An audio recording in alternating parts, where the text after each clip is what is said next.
அஸ்ஸலாமு அலைக்கும் வரஹ்மத்துல்லாஹி வபரகாத்துஹு.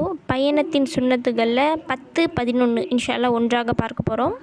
வாகனம் உயரத்தில் ஏறும்பொழுது அல்லாஹு அக்பர் என்று கூறுவது, வாகனம் தாழ்வில் இறங்கும் பொழுது சுப்ஹானல்லாஹ் என்று கூறுவது.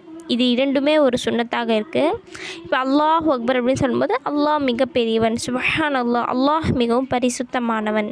இது நம்ம ஏன் சொல்கிறோன்னா, இப்போ சாதாரணமாகவே நம்ம சாப்பிடும்போது 3 வாய் சாப்பிட்ட பிறகு அல்லாஹும்ம லக்கல் ஹம்து வலக்க ஷுக்குர் அப்படின்னு சொல்லிட்டு ஒரு பெரிய துவா சொல்லுவாங்க. ஏன்னா அல்லாஹ்வுக்கு நன்றி செலுத்துகிறோம், நமக்கு கிடைச்ச உணவுக்காக வேண்டி அல்லாஹ்வுக்கு நன்றி செலுத்துகிறோம். அதே மாதிரி நம்ம வாகனத்தில் போகிறோம், வாகனம் இல்லை ஒரு பயணம் அப்படின்னு சொல்லும்போது அல்லாஹ்வை அதிகமாக யோசிக்கணும்.